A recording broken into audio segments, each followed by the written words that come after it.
Bonjour tout le monde, content de vous retrouver pour cette émission du 30 mars. Aujourd'hui, on va étudier un projet. Il s'agit de Insure DeFi. Alors, la crypto-monnaie s'appelle Sure. Elle est classée 184e et elle monte dans le classement depuis un petit moment. Regardez là sur CryptoBubble, c'est d'ailleurs ici que je l'ai découverte. Eh bien effectivement, on a 84% sur une semaine. Mais aujourd'hui, avant de s'intéresser à son graphique, son prix, qui est d'ailleurs très intéressant, ce range de longue date et toutes ces choses qui concernent la spéculation. D'ailleurs, j'en ai acheté ce matin, je vous expliquerai pourquoi et où est-ce que je l'ai acheté. On va bien sûr avant tout s'intéresser au projet, de quoi il s'agit. Et vous allez voir que c'est très intéressant parce que ça peut vous permettre finalement d'assurer votre portefeuille crypto décentralisé. Donc si vous avez de l'argent sur MetaMask, ça marche même avec les plateformes centralisées d'ailleurs, si vous avez de l'argent sur, j'en sais rien, sur Binance ou autre, et qu'il y a un problème avec une plateforme, vous pouvez être remboursé à hauteur des fonds que vous avez sécurisés. Vous savez, c'est une assurance, donc vous allez dire je paye par exemple tant sur une année, voilà, pour sécuriser pendant une période de 1 an, 50 000 $ par exemple, vous voyez. C'est comme ça que ça fonctionne. On va voir les différents programmes qu'il propose. Et on va ensuite s'intéresser bien sûr un petit peu au tokenomics.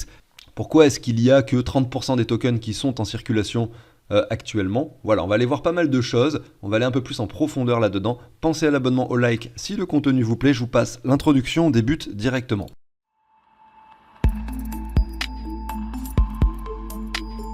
Alors déjà on regarde la première page, vous voyez que directement il parle de APR, c'est-à-dire de rendement annuel, si jamais vous stackez du Sure. Alors, vous voyez qu'ici sur la page de stacking, vous pouvez le faire sur Uniswap, PancakeSwap, QuickSwap et TraderJoe. Donc il faut savoir que cette crypto-monnaie est disponible du coup sur 4 blockchains. Et en fait le stacking, il vous propose de le faire sur 4 plateformes qui sont d'ailleurs associées à ces 4 blockchains et vous pouvez simplement déposer de la liquidité. Vous devez mettre par exemple sur la Binance Smart Chain, ça va être du BNB et du Sure. Sur Uniswap, ça va être de l'Ether et du Sure, etc. En fait, vous allez forcément être soumis à l'impermanent loss. Bon, peu importe les détails, mais grosso modo, vous avez des récompenses finalement annualisées. Regardez sur la blockchain de Binance, c'est 97,7%. Du coup, c'est plus que les 24% dont il parle. Ce qui peut en l'occurrence probablement attirer du monde aussi sur l'achat de cette crypto, notamment pour pouvoir profiter de ces récompenses. Je le précise d'ailleurs au passage, c'est pas du tout une vidéo sponsorisée, hein. J'y gagne absolument rien à faire cela, c'est juste que j'avais envie d'en parler. Puis c'est un sujet qui m'intéresse. Et d'ailleurs, comme je le disais, j'ai acquis du Sure ce matin avec des très très petites sommes parce la crypto a énormément performé ces dernières semaines, donc c'est peut-être pas le meilleur moment. On en reparlera à la fin de l'émission. Je voulais vous montrer rapidement, voilà, du coup, la partie assurance, comment ça marche, comment ça se passe. C'est finalement quasiment le plus important sur ce projet. Vous pouvez assurer votre portefeuille, par exemple à hauteur de 1 000 €, à hauteur de 2 000 €, etc., jusqu'à des sommes supérieures à 140 000 €. Et en fait, là, vous avez une sorte de petite simulation. Vous voyez que le maximum que vous pouvez assurer, c'est 1 million. Donc comme je ne sais pas si je l'ai dit d'ailleurs au début de l'émission, mais c'est principalement pour les particuliers, pour les petits portefeuilles, vous voyez. Même si ça peut aller jusqu'à 1 million, c'est pas tant que ça. Il y a des entités qui peuvent posséder des dizaines et des dizaines de millions, et forcément ils vont pas passer par ce produit. Du coup, voilà les tarifs. Vous avez ici le prix que ça va vous coûter en Sure Token. Vous avez ici la valeur maximum de votre portefeuille qui sera assurée. Vous êtes assuré à hauteur de 1 000 $. Vous avez ici, par exemple, si on vous vole des fonds, admettons que vous faites voler 500 $, eh bien on va vous rembourser seulement 250, tout simplement parce qu'on vous rembourse que 50%. Vous voyez, c'est inscrit là. Si vous avez un token qui se dévalue, ça c'est intéressant. Ça aurait pu marcher d'ailleurs avec Terra Luna, le token UST, le token Luna, etc. Il faut que ça se dévalue de plus de 98% pour que ça fonctionne. Mais effectivement, admettons que vous ayez acheté 200 $ d'une crypto et qu'elle perd 98% de sa valeur, on va vous rembourser 70%, à hauteur de 70% de votre investissement de départ.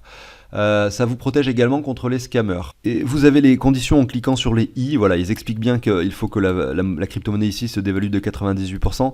L'histoire des scammers, ça concerne par exemple, admettons que vous êtes sur une plateforme centralisée, que vous avez demandé un retrait et qu'en fait vous ne recevez jamais l'argent ou des choses comme ça.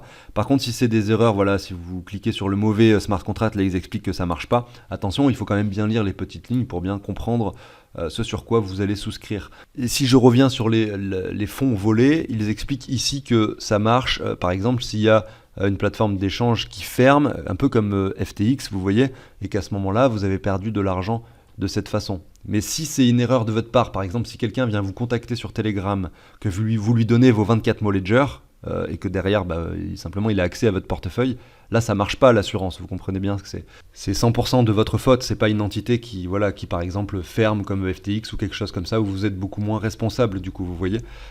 Donc là, c'est les différentes offres. On va prendre un exemple. Vous assurez vos fonds pendant 2 ans à hauteur de 40 000 $, avec ces pourcentages-ci. Voilà, ça va vous coûter 150 000 Sure. Alors au prix actuel, on va voir combien ça fait. 150 000 Sure. Ça va vous coûter, alors il faut mettre 2079, voilà, quand même 1000 $. Donc vous allez assurer 40 000 $ de fonds pendant 2 ans et ça va vous coûter 1185 $. Je suppose que ces montants s'adaptent en fonction du cours de la crypto-monnaie Sure, parce que évidemment elle change beaucoup en valeur, donc peut-être que les prix sont modifiés également en fonction de la valeur du token. Donc est-ce que c'est intéressant ou pas? Je ne sais pas, mais par exemple pour les personnes qui avaient de l'argent sur FTX, ça aurait pu clairement être intéressant. Pour les personnes qui avaient de l'argent sur Celsius, moi par exemple, j'ai perdu 4000 $ sur Celsius. Donc vous voyez finalement, 4000 $, ça aurait pu me permettre d'assurer, on va dire 80 000 $ pendant 4 ans, vous voyez. Donc voilà, c'est un rapport qu'il faut mesurer, c'est comme toutes les assurances. On sait que les cryptos, il y a beaucoup des fois de protocoles DeFi qui ont des failles, effectivement de l'argent qui est volé. À ce moment-là, l'assurance marche. Effectivement, sur des plateformes centralisées également, où il y a des pertes de fonds, là aussi l'assurance marche. Donc honnêtement, ça me paraît pas si mal. Et vous pouvez aussi, par exemple, admettons, je vais prendre un exemple comme ça. On va dire que vous avez un portefeuille de 10 000 € en tout, et que, grosso modo, cet argent est bien réparti sur donc, plusieurs plateformes. Vous faites de la diversification, vous n'avez pas tout sur Binance ou vous n'avez pas tout sur MetaMask, donc vous avez bien diversifié vos plateformes. Et la plateforme où vous avez le plus d'argent, admettons, c'est 2000 €. Eh bien peut-être que ça peut être intéressant à ce moment-là d'assurer son portefeuille, mais que jusqu'à 2000 €, vous voyez. Parce que, eh bien, on peut se dire que voilà, au pire, s'il y a une des plateformes qui finalement fait défaut, eh bien au moins on récupère son argent. Bon après s'il y en a 2 en même temps, ça peut arriver, mais c'est vraiment pas de chance du tout. Aussi, il faut bien comprendre que généralement, par exemple l'affaire STX est arrivée 6 mois après l'affaire Terra Luna, il n'y a pas eu forcément d'effet crescendo derrière qui ont pu impacter des personnes, etc. Donc je pense que c'est assez raisonnable de se dire que voilà, on assure par exemple que 1/10 de son portefeuille, juste parce qu'on a diversifié les plateformes sur lesquelles on a de l'argent. Voilà. Donc c'est à vous de vous renseigner là-dessus. En tout cas, moi de mon côté, je trouve ça assez intéressant. J'y penserai peut-être effectivement un jour. Alors je me suis connecté à mon portefeuille sur la plateforme. Vous voyez ici les différentes blockchains sur lesquelles vous pouvez du coup payer pour vous assurer en fait. Et ici vous voyez combien de tokens vous avez, Sure, et en dessous vous voyez la somme que vous avez sur votre portefeuille assuré. Alors je vous rassure, j'ai pas 4 millions de dollars sur mon portefeuille, c'est juste qu'il va détecter plein de cheat coins qui m'ont été envoyés en sorte d'airdrop qui en fait n'ont aucune valeur. Donc ils ont un petit problème de calcul en fait, par exemple linkp.io ils disent que j'en ai 2 300 000. Évidemment, si je regarde sur CoinGecko, cette crypto-monnaie n'existe pas. Donc il y a un petit problème dans leur calcul. Mais bon, j'ose espérer que vous savez combien vous avez sur votre portefeuille, tout simplement grâce aux scans, aux différents scans, la Binance Smart Chain Scan, Etherscan, etc. Donc grosso modo, c'est comme ça que ça se présente. C'est ici, vous connectez votre portefeuille sur le site directement et vous pouvez faire Enable Assurance. Et ici, ça vous dit, voilà, vous pouvez avec 2500 Sure assurer jusqu'à 1000 $. Voilà, et moi avec mes 3000, je peux aller jusqu'à 1200. Voilà, j'ai pas assez de tokens pour faire de grosses assurances et ça vous explique ce qui va être couvert, pendant combien de temps, etc., etc. Et vous pouvez faire Contribute. Et là, derrière, ça va ouvrir MetaMask et vous pouvez valider la transaction pour, du coup, sécuriser vos fonds. Bon, évidemment, je ne vais pas le faire, c'était pour vous montrer. Ils expliquent ici que l'argent que vous allez envoyer en Sure va aller dans le Community Vault. Du coup, qu'est-ce que c'est le Community Vault? Eh bien, je vais vous montrer ça. Ici, vous avez, donc je suis sur Etherscan, l'adresse du Community Vault Ether. Et regardez combien de tokens il y a. Sur ce Community Vault, il y a 61 milliards de tokens. Vous voyez ici qu'en circulation, nous avons 26 milliards. Et du coup, si je fais... Alors, je vais rouvrir la calculatrice...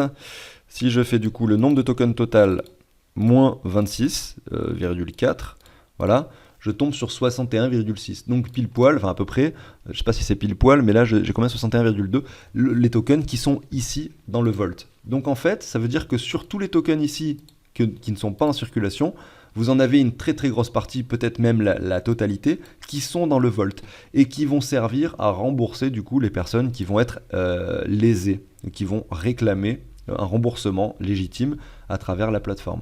Donc le fonctionnement est assez simple à comprendre. Vous allez payer en Sure et vous allez l'envoyer dans le Vault pour pouvoir souscrire à une assurance. Et derrière, les personnes qui sont lésées vont être remboursées grâce à l'argent finalement de tous les clients qui auront justement mis cet argent dans le Vault. Alors je pense que dès le départ, ils avaient gardé dans le Vault une très grosse quantité de tokens pour en mettre en circulation qu'une certaine partie, ce qui leur a permis d'avoir une sécurité dès le départ pour pouvoir assurer les personnes qui en avaient besoin. Bon. Maintenant, le côté un petit peu négatif de ce système, en tout cas que j'arrive à imaginer, c'est que du coup, vu que les personnes sont remboursées en token Sure, admettons vous avez perdu, j'en sais rien moi, 20 000 USDC, vous êtes remboursé en Sure.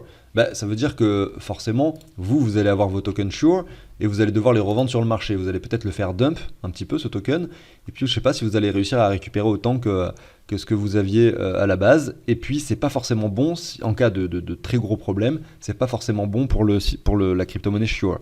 Je crois qu'ils ont un système de buyback, ce qui veut dire qu'ils ont une réserve d'argent. Je crois qu'ils appellent ça Community Fund. Est-ce que c'est l'argent qu'ils ont récolté sur la prévente du token? Peut-être, je ne sais pas exactement, j'ai pas trouvé les détails de ça.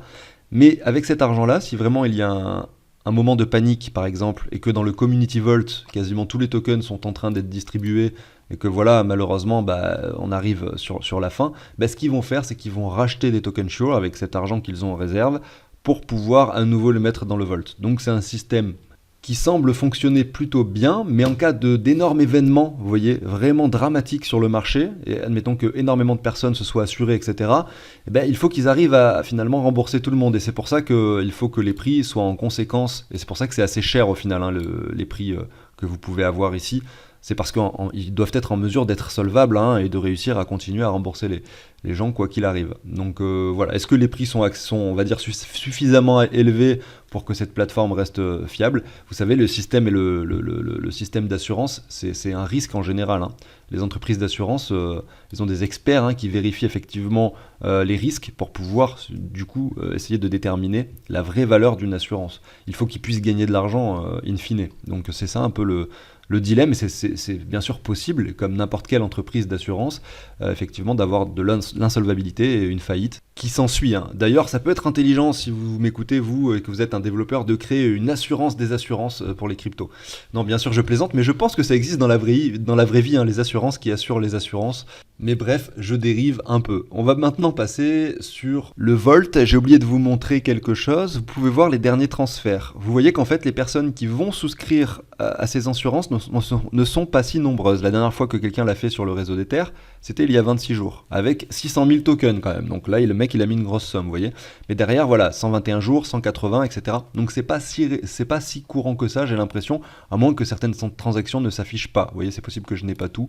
Je ne sais pas. En tout cas, si je regarde sur la Binance Smart Chain, il y en a un peu plus. 5 jours, 16 jours, 52, 136. Mais vous voyez qu'il n'y a pas énormément de personnes qui utilisent vraiment concrètement le produit aujourd'hui. J'ai l'impression que le fait que la crypto monte en ce moment, c'est plus de la spéculation, peut-être pour profiter également des rendements annuels sur les différents protocoles DeFi. Voilà, vous voyez.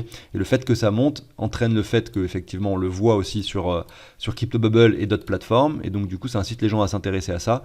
Et peut-être que beaucoup comme moi se disent « Ah ouais, ça concerne l'assurance », ils vont pas forcément aller pousser un peu plus loin les choses et vont aller en acheter directement. Comme j'ai fait d'ailleurs ce matin, mais je l'ai fait avec une petite somme.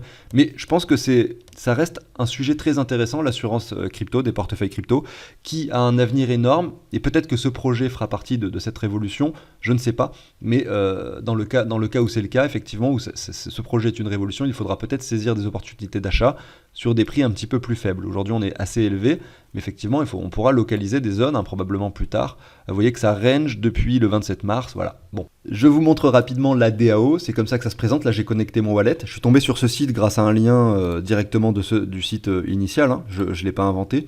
Et du coup, sur la DAO, vous avez une liste de tous les sujets qui ont été ouverts. Et effectivement, les personnes qui vont réclamer des fonds pour, finalement, parce qu'elles ont été lésées, elles vont le faire ici. Elles vont ouvrir un ticket, elles vont expliquer leurs problèmes. Et derrière, les personnes qui possèdent du Sure vont pouvoir voter pour dire si oui ou non, c'est légitime ou pas. Effectivement, j'en ai vu plusieurs où il y a des personnes effectivement qui ont souscrit à l'assurance après finalement le problème. Par exemple, il y a eu le souci avec FTX. Il y a un mec qui a dû souscrire à l'assurance juste après et qui est directement venu faire sa proposition, sa demande pour récupérer les fonds.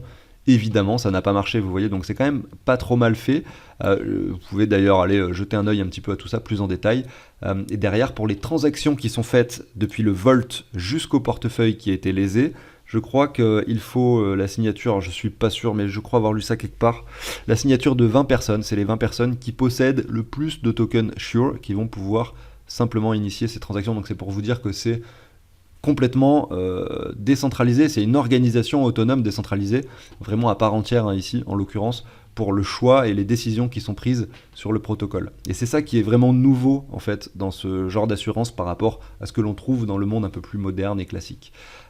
Voilà, donc je pense que j'ai presque fini cette émission. On voit que le token donc a pas mal monté ces dernières semaines, notamment passant des 0,2 ici au 0,8, donc x3, x4 hein, en 2 semaines ici, voilà. Et si on se met sur 30 jours, 90 jours, malheureusement sur TradingView, j'ai pas l'historique, donc je pourrais pas vous faire d'analyse graphique, mais vous avez probablement ici les 0,4 centimes qui semblent assez pertinents. J'attendrai un réel retracement moi personnellement avant d'investir un peu plus. On voit que c'est pas le cas, on va attendre de voir si ça va continuer sur cette lancée haussière ou pas. Le graphique long terme en tout cas me laisse penser qu'on a vraiment un bel avenir potentiellement parce qu'on range depuis déjà 2020 et que voilà, le cours semble se stabiliser. Il suffit qu'on ait une sorte de petite révolution en termes de projets, sur les projets qui concernent les assurances pour avoir un token finalement qui fait moon d'un coup, hein, vous voyez. Donc voilà, ça peut valoir le coup de tenter ce coup-là, de tenter ce pari-là sur ce genre de crypto-monnaie. J'ai fait une matinale, je crois que c'était lundi, où j'ai présenté 4 projets qui concernaient les assurances. Donc il y en a d'autres, hein, des cryptos qui concernent ce sujet-là. Celle-là, c'est la deuxième plus capitalisée. Vous voyez, 184e. Et au-dessus, vous avez Nexus Mutual, qui est classé 127e, vous voyez ici. Donc voilà, j'arrive sur la fin de cette émission. Je termine cette émission avec tout simplement la visualisation du token Arbitrum, qui est en train de performer, qui a pris 10% ces dernières 24 heures et qui a un très beau graphique par rapport au dollar et aussi par rapport au Bitcoin. Il est en train de performer, on verra ce que ça donne pour ceux qui ont pu profiter de l'airdrop. Voilà, vous êtes probablement content de voir cette hausse de 10%. Allez, ceci étant dit, je vous souhaite une excellente journée. Je vous dis à demain sur la chaîne YouTube. Ciao tout le monde.